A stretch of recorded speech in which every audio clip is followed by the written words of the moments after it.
Hi friends, welcome to my channel Sowji's home kitchen. ఈరోజు మనం prepare చేయబోతున్న రెసిపీ తందూరి చికెన్. దానికోసం మనం ముందుగా ఇలా మసాలాని ప్రిపేర్ చేసుకుందాము. ఫస్ట్ వెడల్పుగా ఉండే ఒక బౌల్ తీసుకోండి. అందులోకి 1 టేబుల్ స్పూన్ సాల్ట్ అండ్ పావు టీ స్పూన్ పసుపు, 2 టేబుల్ స్పూన్ కారం అండ్ అలాగే 1 tablespoon garam masala, half teaspoon జీలకర్ర పౌడర్ అండ్ అలాగే 2 టేబుల్ స్పూన్ ధనియా పౌడర్, 1 టీ స్పూన్ అల్లం వెల్లుల్లి పేస్ట్ని యాడ్ చేసేసుకోవాలి. ఇప్పుడు ఇందులోకి ఒక 2 టేబుల్ స్పూన్ల నిమ్మరసం కూడా యాడ్ చేసేసుకోవాలి.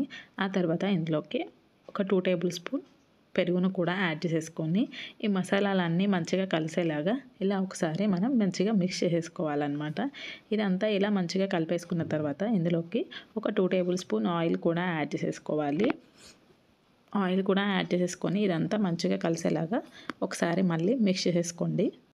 ఇప్పుడు మనం ముందుగా శుభ్రంగా కడిగి పెట్టుకున్న చికెన్ తీసుకుందాం. దానికి ఇలా ఘాట్లు పెట్టేసి ఈ మసాలా పేస్ట్ మొత్తం ఈ చికెన్కి మంచిగా పట్టేలాగా పెట్టుకోవాలన్నమాట. సో ఇక్కడ వీడియోలో చూపిస్తున్న విధంగా ఈ మసాలా మొత్తం చికెన్కి మంచిగా పట్టేలాగా 2 వైపులా మసాలా పేస్ట్ని అప్లై చేసేసుకోవాలి. ఇదే విధంగా అన్ని పీసెస్కి కూడా మనం మసాలాని అప్లై చేసేసుకొని దీన్ని ఒక 1 అవర్ లేదా 2 అవర్స్ అలా మ్యారినేట్ చేసుకుంటే మనకి చికెన్ చాలా సాఫ్ట్గా స్మూత్గా వస్తుంది. సో దెన్ నేను ఒక 2 అవర్స్ అలా మ్యారినేట్ చేసి పెట్టుకున్నాను అనమాట. ఇప్పుడు మనం స్టవ్ ఆన్ చేసుకొని స్టవ్ పైన ఒక కడాయి పెట్టేసుకొని అది కొంచెం హీట్ అయిన తర్వాత అందులోకి 1 టేబుల్ స్పూన్ ఆయిల్ యాడ్ చేసేసుకోవాలి. ఆయిల్ కూడా కొంచెం మంచిగా హీట్ అయిన తర్వాత ఆయిల్ ప్యాన్ మొత్తం స్ప్రెడ్ అయ్యేలాగా స్ప్రెడ్ చేసుకోవాలన్నమాట. ఇప్పుడు మనం ముందుగా మ్యారినేట్ చేసి పెట్టుకున్న చికెన్ పీసెస్ని ఒకదాని తర్వాత ఒకటి యాడ్ చేసుకోవాలి. ఇప్పుడు మనం చికెన్ ఇలా ప్యాన్లోకి యాడ్ చేసిన తర్వాత మంటని మనం హై ఫ్లేమ్లో మాత్రమే ఉంచాలండి. ఇలా హై ఫ్లేమ్లో ఉంచి ఒక 3 మినిట్స్ అలా కుక్ చేసేసుకున్న తర్వాత దీన్ని ఇలా వేరొక వైపుకి టర్న్ చేసేసుకుందాము.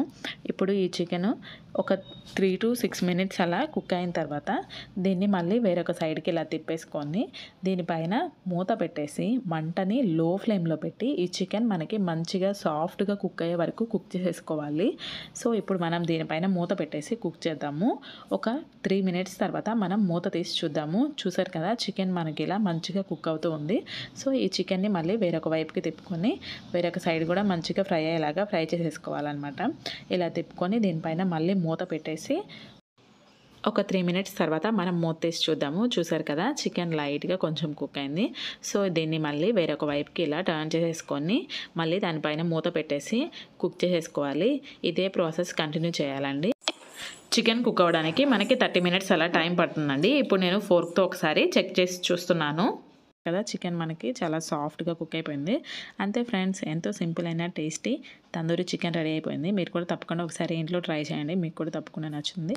Thank you for watching friends. Like, share, comment and subscribe చేయండి ఫ్రెండ్స్. Bye bye.